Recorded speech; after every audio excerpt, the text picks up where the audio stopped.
हम ये तो नहीं कह सकते कि इंटरनेशनल न्यूज़ मीडिया पेड नहीं है। हाँ, इतना ज़रूर है कि अगर आप इंडियन मीडिया को छोड़कर किसी भी देश के न्यूज़ मीडिया को देखते हैं तो आपको थोड़ा बहुत आइडिया हो जाता है कि आखिरकार देश दुनिया में होने क्या वाला है। और वो न्यूज़ पोर्टल, वो न्यूज़ मीडिया आपको आगाह कर देते हैं कि अब ये ऐसा कुछ होने वाला है, इसके लिए आपको संभलना चाहिए, आपको तैयारी करनी चाहिए। आप तैयारी कीजिए या मत कीजिए, वो आपके ऊपर है। अगर आप ये इंटरनेशनल न्यूज़ मीडिया देखते तो अभी तक आपको पता चल गया होता कि क्रेडिट स्विस क्या है और आगे क्या होने वाला है, क्या किस तरीके से आपको तैयारी कर लेनी चाहिए। लेकिन जैसे मैंने कहा कि हम इंडियन न्यूज़ मीडिया देखते हैं तो अभी तक इसको जान नहीं पाए। लेकिन फिर भी अभी बात कर लेते हैं कि ये है क्या और आपको शायद तैयारी कर लेनी चाहिए।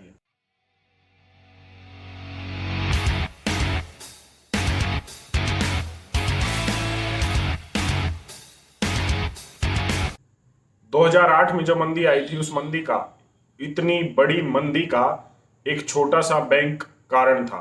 लेमैन ब्रदर एक बैंक था जो अमेरिका का एक प्राइवेट बैंक था, जो डूब गया, कोलैप्स हो गया। और जिसके कारण 2008 में जब दुनिया में सब कुछ सही चल रहा था, उससे पहले एकाएक वो बैंक डुबाया गया या जो भी कुछ हुआ, उसने अमेरिका की सरकार के सामने हाथ फैला दिए कि हम कोलैप्स हो चुके हैं, हम डूब चुके हैं, हमारा जो पैसा है वो मार्केट में जा चुका है, अब उसके वापस आने के कोई भी चांस नहीं है। और हुआ ये कि एक प्राइवेट बैंक की वजह से पूरी दुनिया में मंदी आ गई थी। ये 2008 की बात है। ऐसा ही कुछ अब देखने को मिल रहा है। ये तो नहीं कह सकते कि इसी के कारण मंदी आएगी। इतना जरूर है कि मंदी आएगी जरूर 2023 में।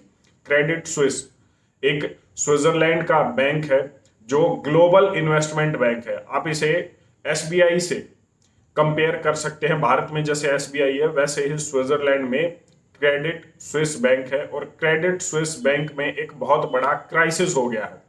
हुआ ये कि बातें चलने लगी कि क्रेडिट स्विस कोलैप्स होने के कगार पर है और जिन लोगों ने इसमें इन्वेस्टमेंट कर रखी है, उन लोगों ने इसके शेयर्स, इसमें से क्रेडिट स्विस बैंक में से अपने शेयर्स निकालने शुरू कर दिए।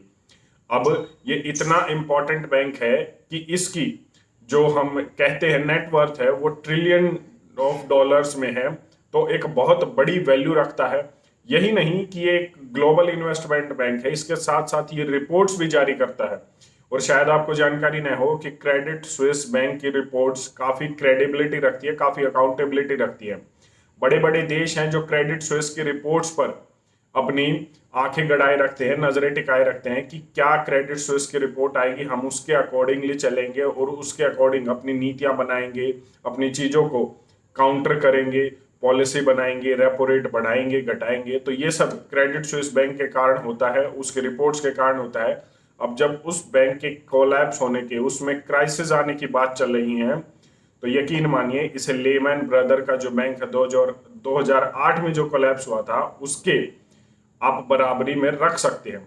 इतना नहीं कहेंगे कि इसके कारण ही मंदी आएगी, लेकिन जैसा मैंने पहले भी वीडियो में बताया कि आईएमएफ और वर्ल्ड बैंक पहले ही आगाह कर चुका है कि 2023 में मंदी आने वाली है, आप उसे रोक नहीं सकते।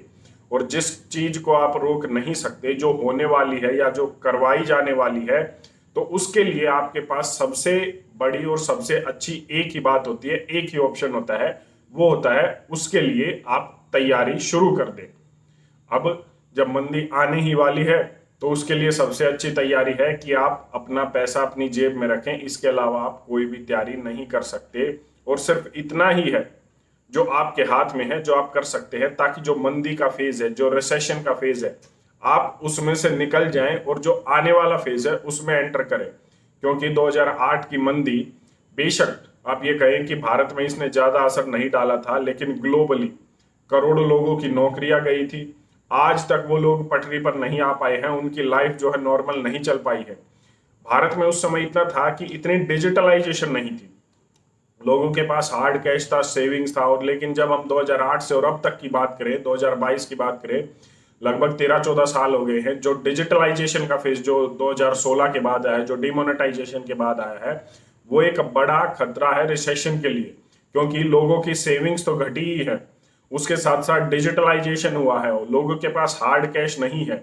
डिमोनेटाइजेशन के कारण और इधर डिजिटलाइजेशन के कारण, वहीं पिछले 2 साल जो कोविड में आया है इसके कारण लोगों की पहले ही नौकरियां चली गई हैं, उनकी लाइफ वैसे ही एक जो है नॉर्मल स्टेज में नहीं चल रही है, और अब जो 2023 का रिसेशन आएगा उसके कारण और लोगों को परेशानियां होने वाली है, लोगों की नौकरियां और जाने वाली है, उनके पास सेविंग्स नहीं है, तो उनका क्या होगा?